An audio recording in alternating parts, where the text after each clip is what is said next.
తెలంగాణలో మున్సిపల్ ఎన్నికలకు సర్వం సిద్ధమైంది. కాసేపట్లో పోలింగ్ స్టార్ట్ కానుంది. 8,000కు పైగా పోలింగ్ కేంద్రాలు ఏర్పాటు చేయగా మొత్తం 12,930 మంది అభ్యర్థులు బరిలో ఉన్నారు.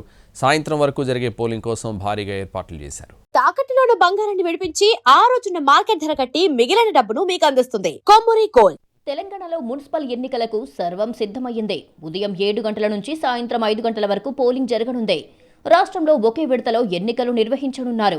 ఇందుకోసం 8,195 పోలింగ్ కేంద్రాలు, 16,031 బ్యాలెట్ బాక్సులు సిద్ధం చేశారు. ఎన్నికల బరిలో 12,930 మంది అభ్యర్థులు ఉన్నారు. 7 కార్పొరేషన్లు, 116 మున్సిపాలిటీల్లోని 2,996 వార్డులకు ఎన్నికలు నిర్వహించనున్నారు. 52 లక్షలకు పైగా ఓటర్లు అభ్యర్థుల భవితవ్యాన్ని నిర్ణయించనున్నాయి.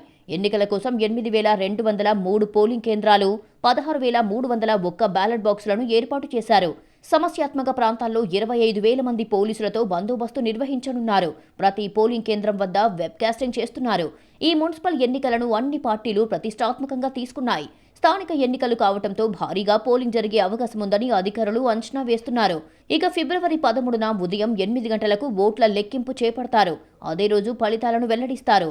గెలిచిన వార్డు సభ్యులు, కార్పొరేటర్లతో ఫిబ్రవరి 16న ప్రమాణ స్వీకారం చేయిస్తారు. అదే రోజు ప్రత్యేక సమావేశం నిర్వహిస్తారు. ఈ సమావేశంలో మున్సిపల్ చైర్మన్లు, వైస్ చైర్మన్లు, అలాగే కార్పొరేషన్ల మేయర్లు, డిప్యూటీ మేయర్లను ఎన్నుకుంటారు.